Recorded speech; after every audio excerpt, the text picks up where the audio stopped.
먼저 오늘 본문에 보면요, 2절에 기름 부음 받은 자 이런 말이 있죠. 바로 여기서 메시아라고 하는 말이 나옵니다. 헬라어로 우리가 크리스토스라고 하면 바로 이 구약의 메시아에서 유래된 말입니다.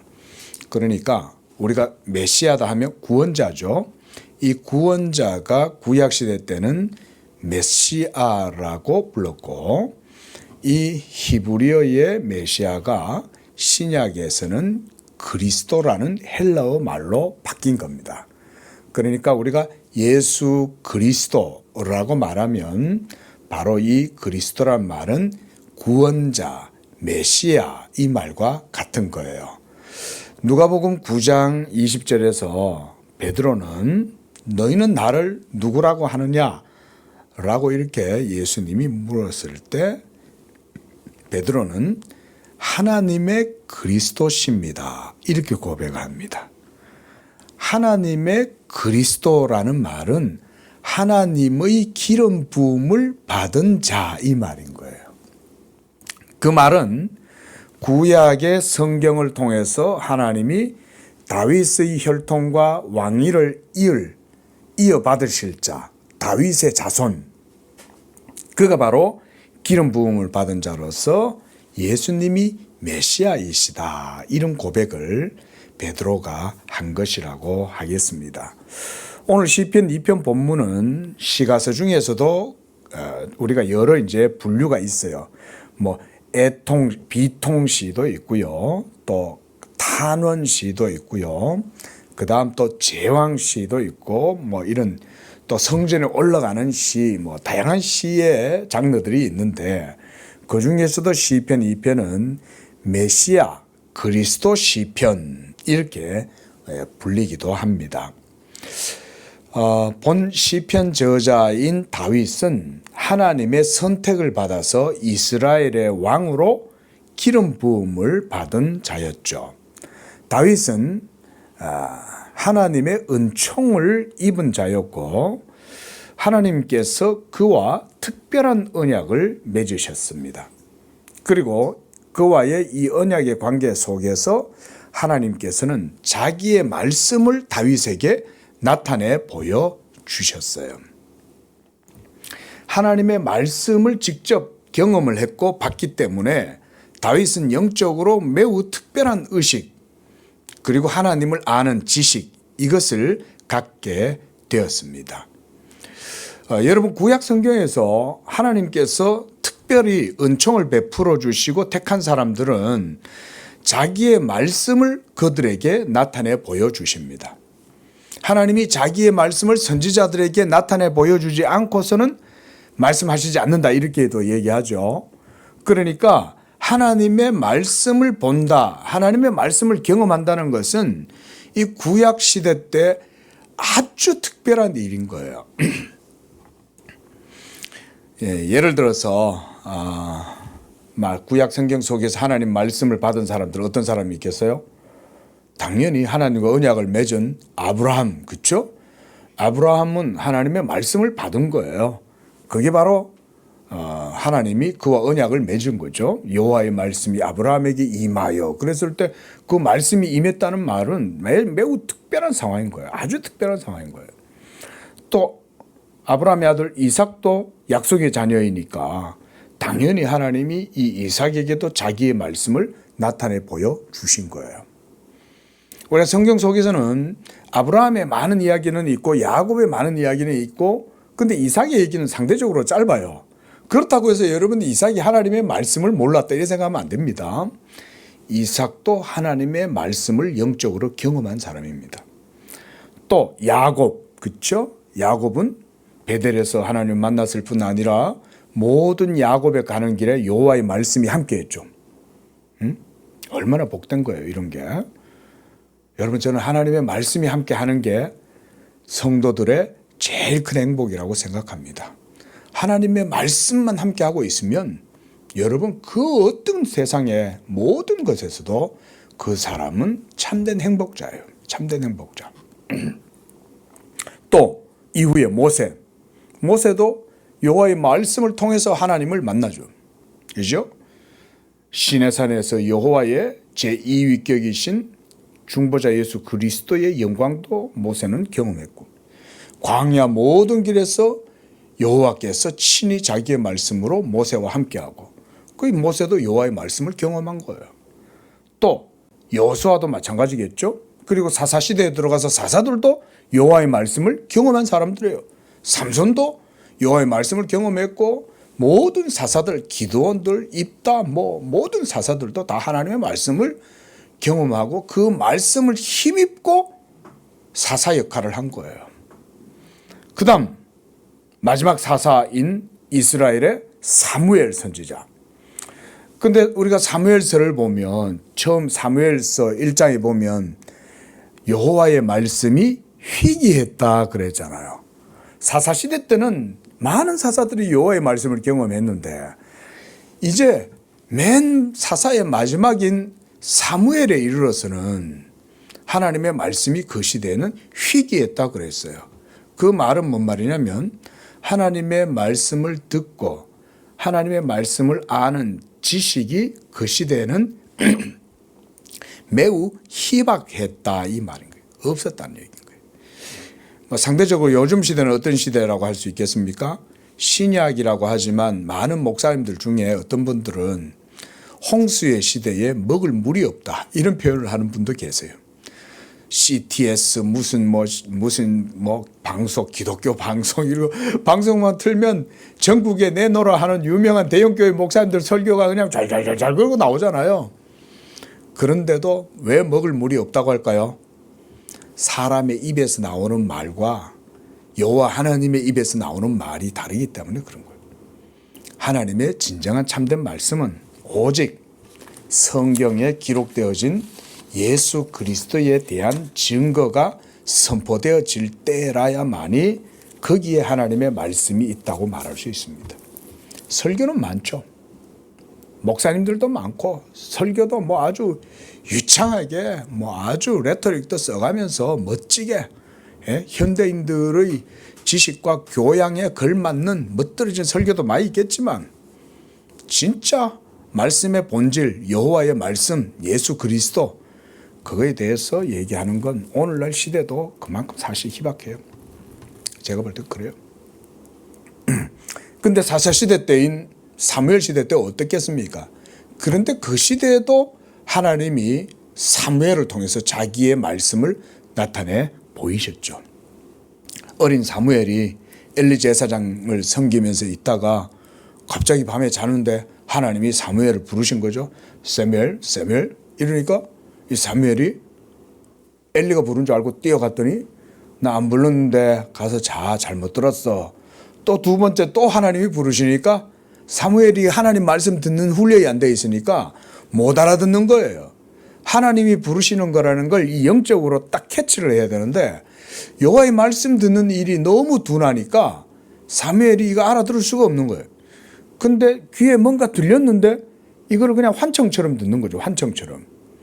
그래서 두 번째 또 엘리 제사장한테 가가지고 부르셨습니까? 이랬더니 나 안 불렀어. 그 이제 또 세 번째 또 그러니까, 엘리가 가만히 보니까 이제 어른이니까, 하나님이 이 애를 부르시는 건갑다. 하나님이 사무엘 얘한테 뭔가 하실 말씀이 있는갑다. 아니, 부르려면 하나님이 직책을 맡고 있는 엘리 제사장한테 말씀하시면 되잖아요. 그런데 하나님이 엘리 제사장한테 말씀 안 하고 어린 사무엘한테 하나님이 말씀을 나타내 보여주시는 거죠. 그때부터 시작해서 사무엘 선지자가 이스라엘의 영적 지도자로 세워져요. 여러분, 하나님의 말씀을 듣고 하나님의 말씀을 경험하면 그가 바로 하나님과 교통하고 하나님을 아는 자가 되는 거죠. 그 시대에는 사무엘이 그 역할을 한 거예요. 대표적으로 구약에서 또 하나님과 만나고 아는 인격적인 관계를 맺은 사람이 바로 다윗이죠. 다윗이 하나님의 특별한 은총과 선택을 입고 하나님께서 다윗과 언약을 맺잖아요. 여러분, 언약을 맺는다는 말은 하나님의 말씀을 통해서 맺어지는 겁니다. 우리가 이 언약 신학적으로 얘기하면 그런 거예요. 언약이란 말은 우리가 관계를 맺는다는 말이잖아요. 그러면 이 언약이란 말은 말씀 언자가 거기 있어요. 그렇죠? 우리 한자로 하면 말씀 언자가 있는데 그 말씀을 통해서 나와 하나님과 관계가 이루어지는 걸 언약이라고 그러는 거예요. 그래서 우리가 말씀이 하나님과 우리 사이의 중보자의 역할로 딱 매개자로 그 사이에 있는 거죠. 다윗은 바로 이 말씀으로 하나님과 언약을 맺은 자예요. 그는 하나님의 은총을 입었고 하나님의 말씀에 사로잡히게 되었어요. 성령을 사무엘 선지자가 다윗에게 기름을 부었을 때 하나님의 성령이 다윗에게 임하고 다윗이 그때부터 성령의 충만함을 입은 거예요.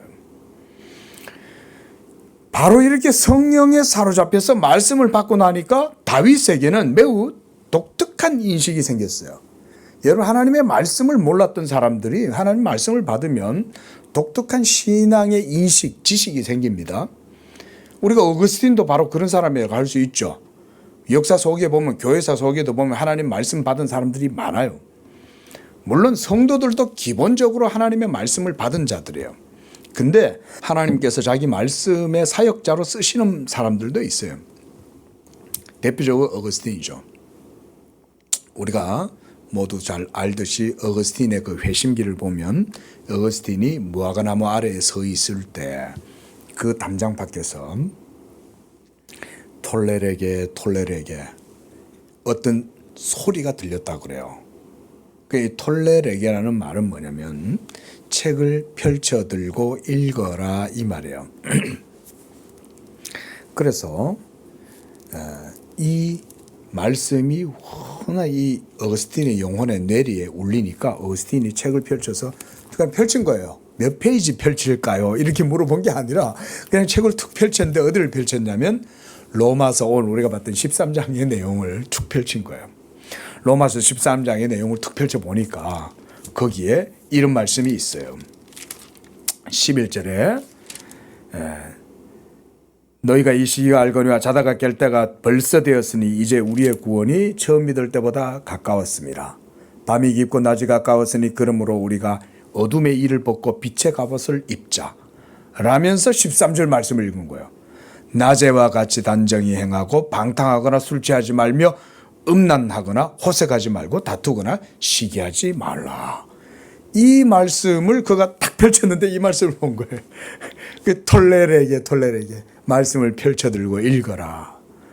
그래가지고 이 말씀을 읽는데 어거스틴의 그동안 살아가면서 그가 깊은 고뇌와 시름 속에 사무쳐 있었던 그의 영혼이 한순간에 정광석화와 같은 빛이 그의 영혼 전체를 밝히면서 거기서 어거스틴이 급격한 회심을 경험합니다. 하나님의 말씀을 받으면 그렇게 돼요. 하나님의 말씀을 받으면. 루터도 마찬가지였죠. 루터의 회심기도 유명하죠. 그건 제가 여러 번 말씀드렸으니까 말씀드리지 않겠습니다. 찌빙글리도 유명해요. 스위스의 종교개혁자 찌빙글리도요. 원래는 에라스무스주의자였어요.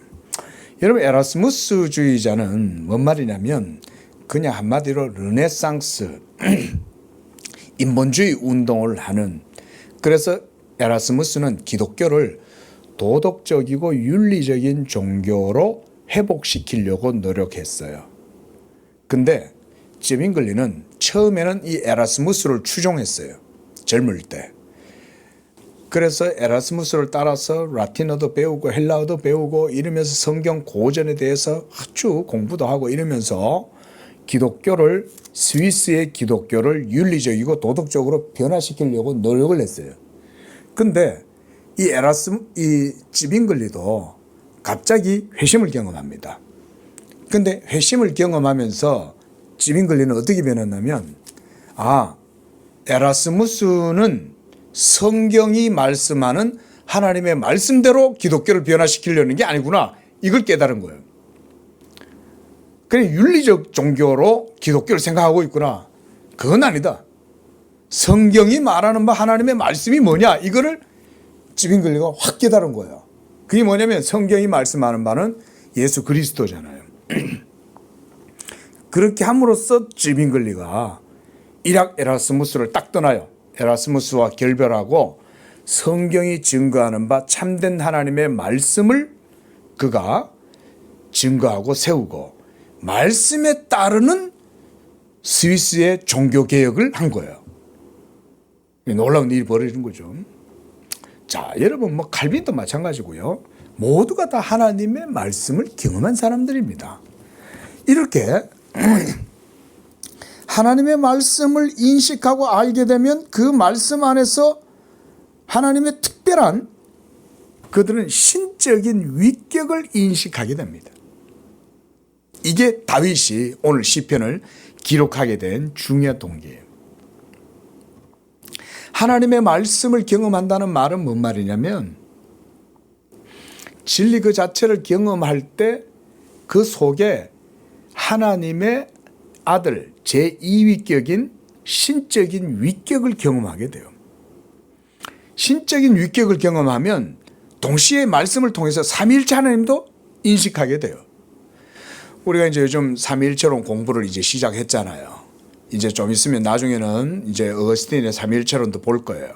근데 삼위일체 하나님을 알기 위해서 가장 본질적이고 중요한 건 뭐냐면 예수 그리스도 하나님의 말씀의 위격을 경험하지 못하면 삼위일체는 그 누구도 설명할 수 없습니다. 그러나 하나님의 말씀이신 예수 그리스도를 인식하고 경험하면 그 예수 그리스도를 통해서 삼위일체 하나님을 인식할 수 있습니다. 이게 삼위일체의 비밀이에요. 그러니까 말씀이신 예수 그리스도의 인격을 모르고서는 하나님, 참되신 하나님을 삼위일체로 몰라요. 여호와의 증인은 하나님을 믿습니까? 그들에게 물으면 그들은 하나님을 믿는다고 말해요. 근데 하나님을 믿는다고 그러는데 예수님도 믿는다고 말합니다. 근데 예수님이 여호와의 말씀이다 이렇게는 안 믿어요. 그래서 여호와의 증인이 이단인 거예요. 여호와를 믿는다고 얘기하는데 예수님은 여호와가 아니에요. 여러분, 그러나 우리 정통 기독교는 그게 아닙니다. 예수님은 여호와의 말씀이요, 여호와 자신이에요. 근데 여호와에게서 나신 여호와인데 그 여호와에게서 나신 여호와의 말씀인 예수 그리스도를 우리가 알고 그의 말씀을 경험하면 그 말씀을 통해서 우리가 삼위일체를 아는 거예요. 그러니까 지금 다윗이 이 시를 기록하게 된 영적인 배경이나 논리는 그런 거예요. 그가 바로 하나님의 말씀을 받았고 이 말씀을 통해서 그는 특별한 의식을 갖게 된 거예요. 그게 바로 뭐냐면 메시아에 대한 의식이에요. 그래서 먼저 1절에 보면 이런 메시아 의식을 가지고서 기자가 시를 쓰고 있는 거예요. 그러면서 뭐라고 얘기합니까? 먼저 하나님을 대적하고 믿지 않는 불의한 세상을 향하여 제일 먼저 뭐라고 기록되어져 있어요? 어찌하여 이렇게 말하죠. 영역본에서는 그냥 why 이렇게 놨어요. why. 왜 이렇게. 근데 이 어찌하여라고 하는 이 말의 의미를 의역을 해보면 이런 의미예요.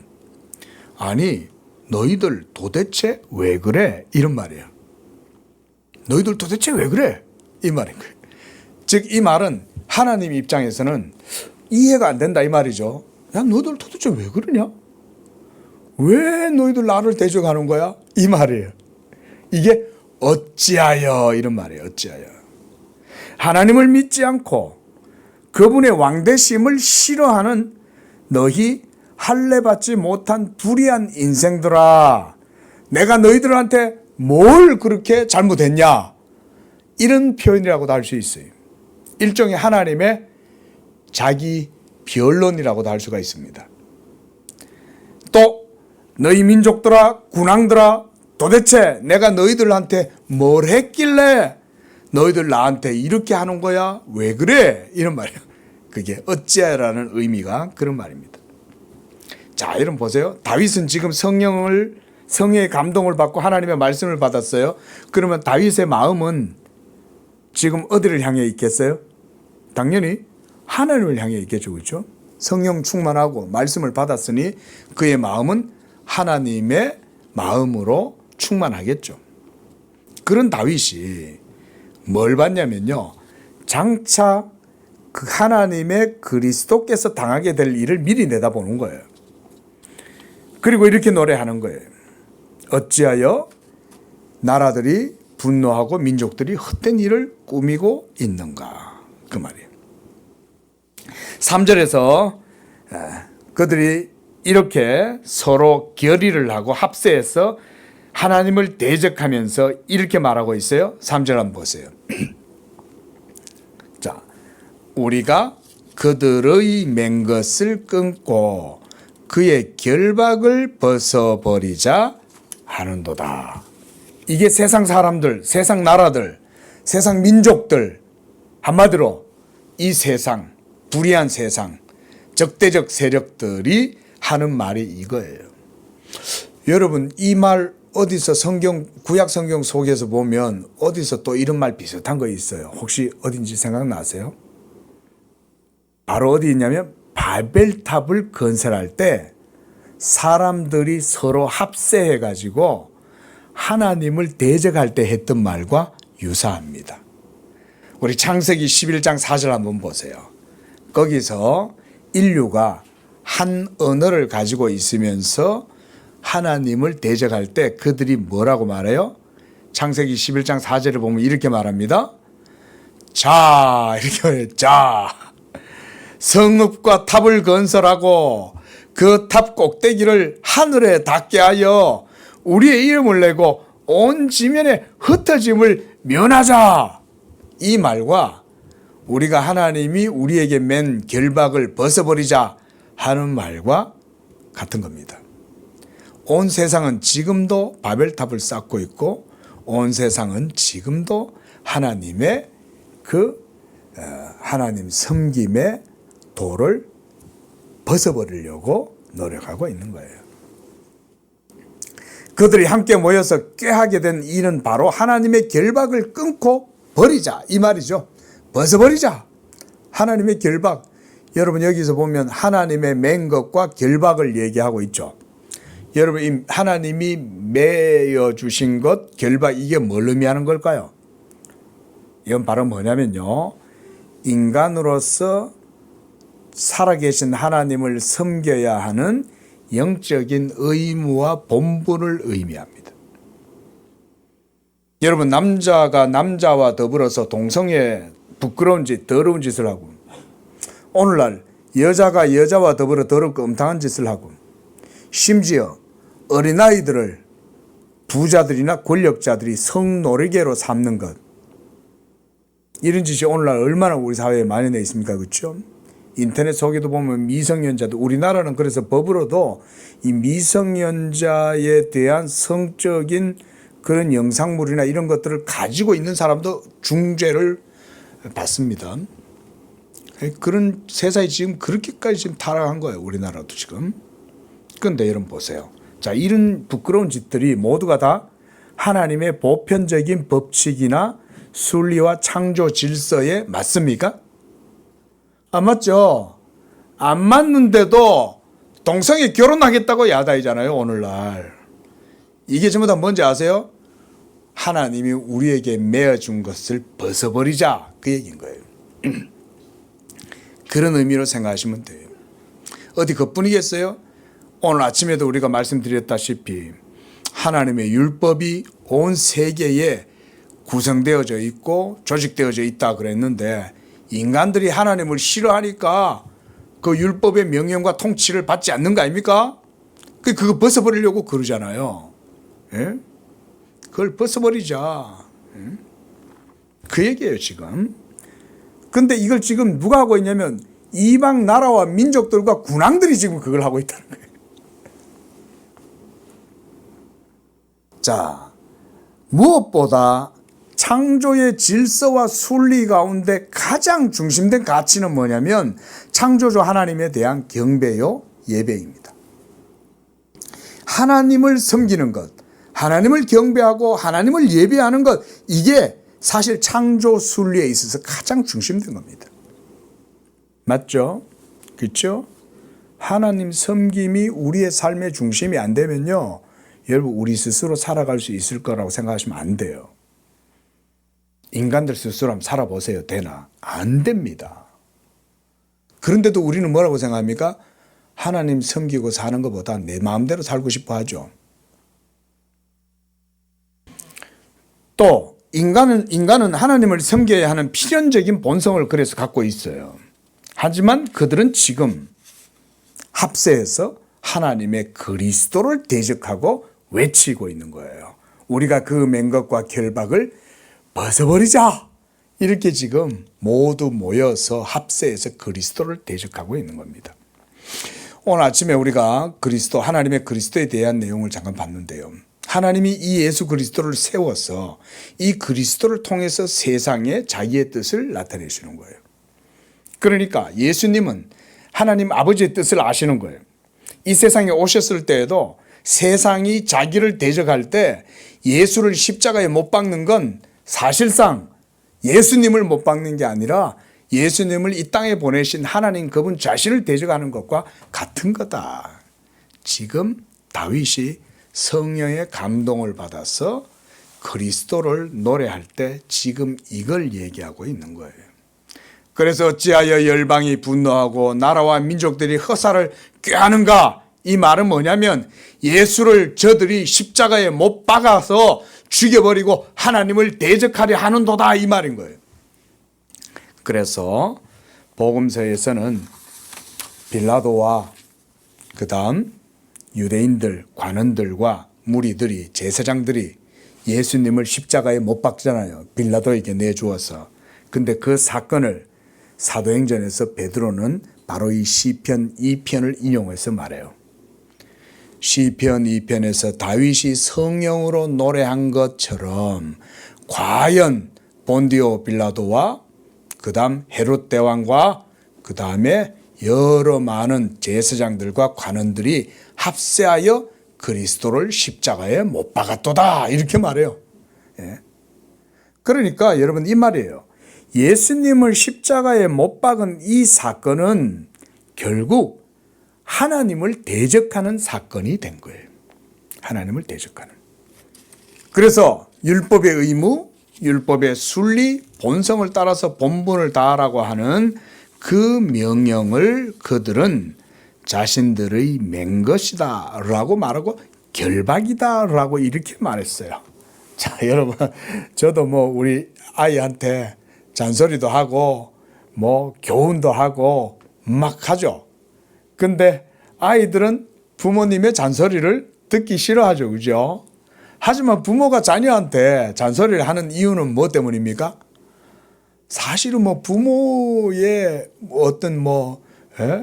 어떤 욕망이나 부모의 원함을 채우기 위해서가 아니라 그걸 통해서 자녀가 잘 되기를 위해서 하는 거 아닙니까? 그죠? 근데도 자녀들이 부모의 훈계나 이런 말들을 그렇게 안 받아들이잖아요. 지금 세상이 이와 같이 그리스도를 대적하고 하나님을 대적하고 있는 거예요. 하나님이 주신 말씀을 받지 아니하고 도리어 하나님의 그리스도를 십자가에 못 박아버리고 대적함으로써 그들이 바로 하나님을 대적하고 있다. 그 얘기를 지금 하고 있는 겁니다. 그래서 이 4절에 보면 마치 바벨탑에서 그들이 하나님을 대적하고 바벨탑을 쌓자라고 했을 때 하나님이 자 우리도 내려가서 그들이 하는 것을 보자라고 했던 말씀과 비슷해요. 그래서 4절에 보면 이렇게 말씀하죠. 하늘에 계신 이가 웃으시며 주께서 그들을 비웃으시리로다.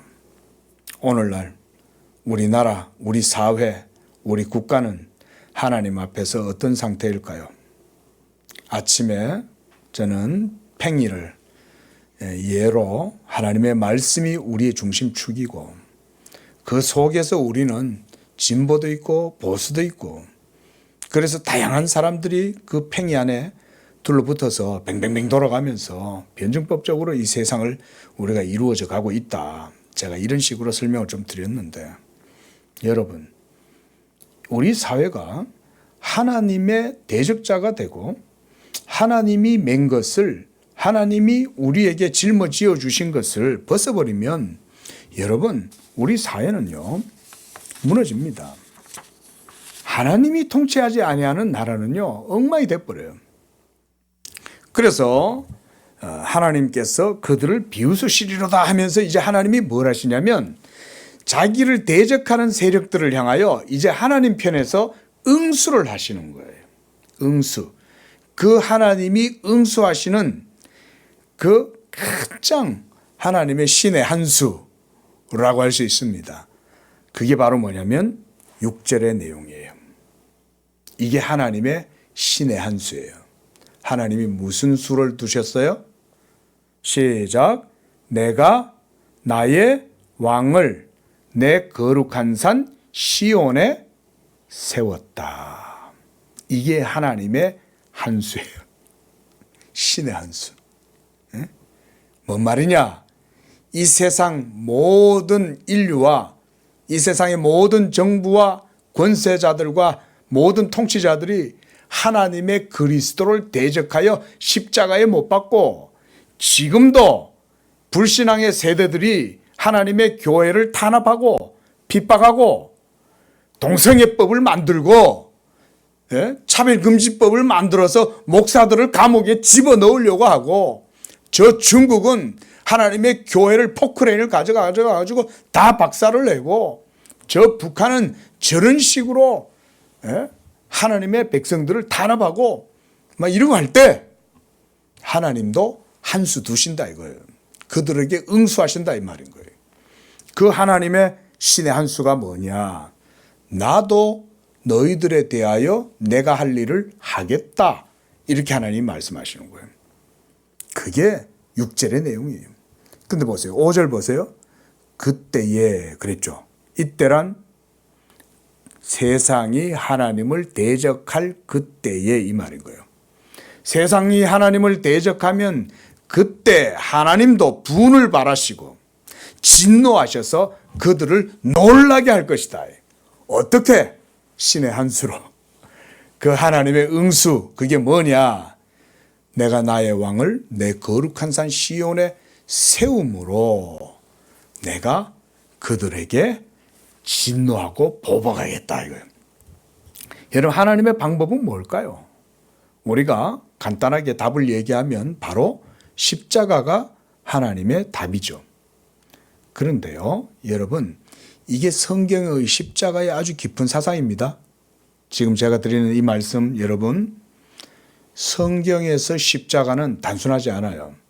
십자가는요 정사와 권세자들의 머리를 깨트리는 게 십자가예요. 하나님의 영원한 말씀이 사람이 되시고 신성과 인성이 한 위격으로 계시는 그리스도가 그 십자가에 못 박혀 죽으시고 그의 죽으심 이후에 다시 부활하셨을 때 다시 살아나신 예수 그리스도는 여러분 이 세상 통치자들과 권세자들의 머리를 깨트려서 치는 강력한 힘이 되는 거예요. 이게 십자가 사상의 아주 깊은 겁니다. 근데 지금 하나님께서 지금 예수 그리스도를 세워서 하나님의 거룩한 종 예수 그리스도를 예정하고 그 예수 그리스도를 하나님의 거룩한 산 시온의 왕으로 세우신 다음 그 왕을 통하여 하나님이 이 모든 세계의 대적자들을 치신다는 거예요. 치신다. 이게 하나님의 방법이에요. 오늘 아침에 설교드렸던 내용들과 맥락이 같다고 할 수 있습니다. 하나님이 자기의 왕을 세우시고 그 왕을 통해서 바로 이 일을 하신다. 자, 이제 이 왕의 정체에 대해서 7절에 말해줍니다. 내가 여호와의 명령을 전하노라.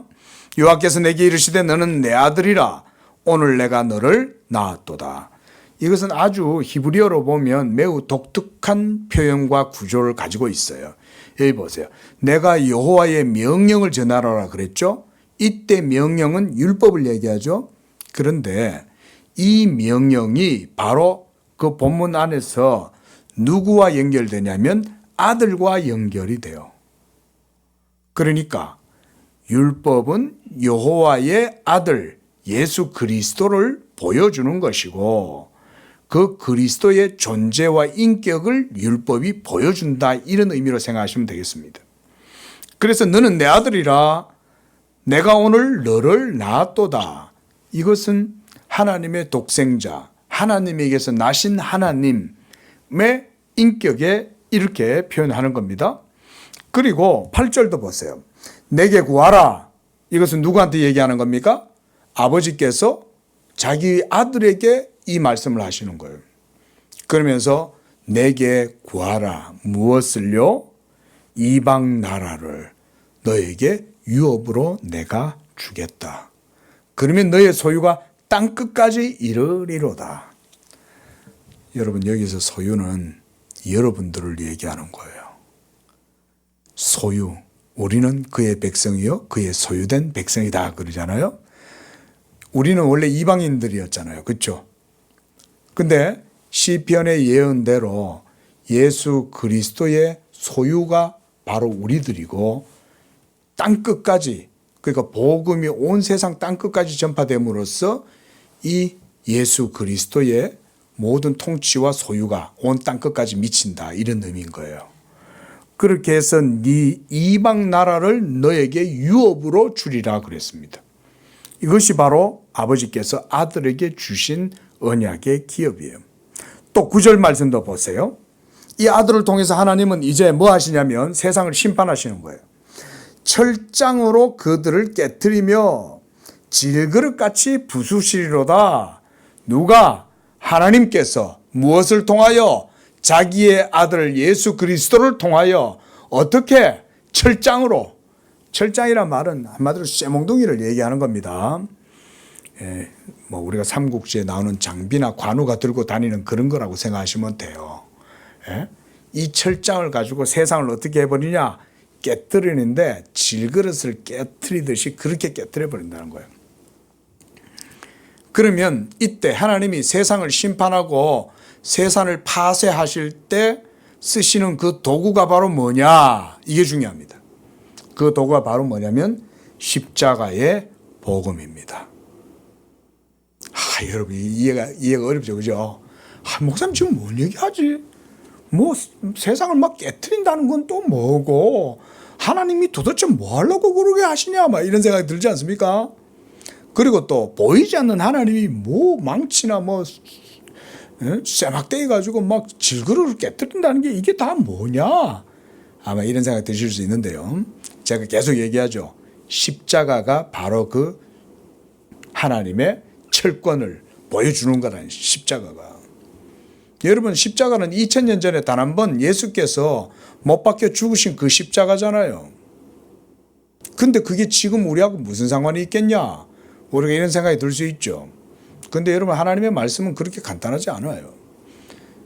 영원한 말씀이 육신이 되신 그 예수 그리스도가 2000년 전에 단 한 번 십자가에서 못 박혀 죽으셨을 때 그의 죽으심이요 우주적 의미를 가지는 거예요. 그때만 의미가 있는 게 아니에요. 지금도 여전히 십자가의 권능과 영향력은 지금도 미쳐요. 그래서 사도 바울은 골로새서나 빌립보서 말씀 속에서 이 말씀을 하죠. 그리스도께서 십자가로 통치자와 권세자들을 이기셨다. 그들의 세력을 꺾으셨다. 이런 표현 써요.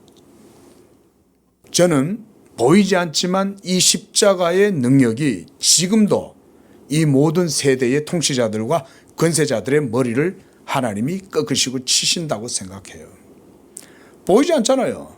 보이지 않으니까 우리는 없는 것처럼 생각한다고요. 그러나 그렇지 않습니다. 여러분, 우리가 예수님을 보고 믿습니까? 그리고 예수님을 봐서 경험해서 그러고 나서 천국 갑니까?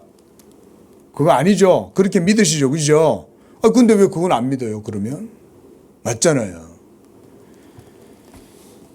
여러분들 중에는 뭐 정치적으로는 보수 진영에 속한 분도 계시고 진보 진영에 속한 분도 계시겠지만 여러분, 하나님은 보수도 진보도 아니에요. 하나님은 오직 십자가로 판단할 뿐이에요. 하나님의 말씀의 법 앞에 불의하면 누구든지 그 앞에서 깨져요. 하나님의 아들을 영접하지 아니하고 그 예수 그리스도, 하나님이 보내신 여호와의 명령의 말씀, 그 예수 그리스도의 말씀을 믿지 않는 자들은 누구든지 하나님 앞에 깨어집니다. 질그릇같이 깨집니다. 십자가는 그것을 깨트립니다. 보이지 않지만 하나님은 이 복음의 철장을 가지고 모든 통치자들과 권세자들과 나라를 깨트리셔요. 지금도 깨트리셔요. 예? 그래서 10절에 보세요. 군왕들아 너희는 지혜를 얻고 세상의 재판관들아 그랬습니다. 통치자들이죠. 이들이 권세자들이죠. 우리가 아침에서는 제가 뭐 상권 분립이다 이런 말도 했지만 행정가이든 입법가이든 사법관이든 간에 그들 모두는 다 하나님의 도구들이고 종들이에요. 근데 그런 자들이 지혜를 잃어버리면 예수님을 믿지 않는 거예요. 예수님을 대적하고 교회를 대적하는 거예요. 예? 그래서 너희는 교훈을 받을지어다 그랬습니다. 그 교훈이 뭐냐면 11절에 여호와를 경외하는 거예요. 그리고 여호와를 경외하는 사람들은 어떻게 되냐면 하나님의 보내신 말씀, 여호와의 명령, 그 말씀이신 예수 그리스도를 영접해요. 예수 그리스도를 영접하지 아니하는 모든 자들은 다 하나님을 대적하는 거예요. 그래서 12절에 보면 이렇게 말씀하죠. 이제 그 아들에게 입맞추라. 하나님이 신의 한 수로 세우시고 시온산의 왕으로 세우신 그 예수, 하나님이 모든 이름 위에 가장 뛰어난 이름이 되어서 열방을 유업으로 주신 그 하나님의 상속자, 그 예수 그리스도를 영접하고 그의 입에 입맞추어라. 이어서 입맞추라는 말은 히브리식의 표현이죠. 예? 당신이 나보다 훨씬 더 높은 권세자입니다. 이런 의미입니다. 만약 그 아들에게 입맞추지 아니한다면 어떻게 됩니까? 진노하심으로 너희가 길에서 망할 것이다. 하나님의 진노가 그들에게 임하고 급하심으로 그들은 멸망을 당할 것이다. 그러나 여호와께 피하는 모든 사람, 여기서도 여호와께 피한다는 개념도 중보자 예수 그리스도의 중보의 효력 안으로, 그 범위 안으로 피한다 이 말인 거예요. 여호와는 나의 반석이시고 나의 요새이시고 나의 피할 바위이시고 구원의 뿌리시고 그 바로 그리스도를 얘기하는 거예요. 이 예수 그리스도를 믿음으로 여호와께 피한다 이런 말인 겁니다. 그리고 모든 사람이 다 복되도다 이렇게 말씀을 하죠. 자, 여러분 오늘 시편 2편은 이처럼 메시아 시편입니다. 요약을 해보면 하나님은 자기의 아들 예수 그리스도를 벌써 하나님의 자기 변론을 위하여 세상 가운데 세우신 거예요. 여러분 하나님이 변론하신다는 말이 좀 생소하게 들릴 수 있겠지만 그렇지 않아요. 나 여호와라, 나는 질투하는 하나님이다. 나는 소멸하는 불이다. 이런 말씀들이 다 뭡니까? 하나님을 믿지 않고 하나님을 불순종하고 대적하고 악을 행하는 모든 악인들을 향하여 하나님이 가만히 있는 분이 아니라는 거잖아요. 하나님도 응수하시는 거예요. 그래서 하나님이 딱 이 하나님의 그리스도를 기름 부어 세우는 거예요. 이 예수 그리스도를 세우심을 통하여 하나님께서 자기 변론을 하시는 거예요. 그래서 불의한 자들의 죄에 대해서는 하나님이 그리스도를 시금석으로 삼아서 심판하시는 거예요. 그리고 그 그리스도를 믿고 그를 의지하고 그에게 입 맞추는 자들에게는 여호와께서 그들에게 복을 주시는 거예요. 바로 이런 내용이 시편 2편의 주된 내용들이다. 우리가 이렇게 간단하게 좀 내용들을 살펴봤습니다. 기도하겠습니다. 살아계신 하나님, 지금도 하나님은 천하 우주 만물을 자기의 말씀으로 통치하고 다스리시며 특별히 모든 세대 가운데 불신앙적이고 정말 하나님을 대적하고 악을 행하기에 급급한 모든 통치자들과 권세자들과 나라들과 민족들을 주께서 진노하심으로 벌하시고 그러하실 때에 하나님께서 자기의 아들 예수 그리스도를 이 땅에 보내시고 그 명령의 말씀을 통하여 하나님의 아들을 거룩한 산 시온의 왕으로 세우시며 이제 그 아들을 통하여서 하나님께서 모든 세상을 심판하실 때에 철장의 권세를 갖고 모든 것들을 질그릇 부수듯이 지금도 그 일을 행하고 계시는 줄로 우리가 믿습니다. 하나님 아버지, 우리가 이런 주권과 통치와 섭리하시는 우주의 왕을 우리의 왕으로 믿고 섬기며 그 왕의 발에 우리가 입을 맞추고 그에게 피함으로 우리가 여호와의 복을 누릴 수 있도록 우리 성도들에게 이런 겸손한 믿음과 은혜를 더하여 주시옵소서. 예수님의 이름으로 기도합니다. 아멘.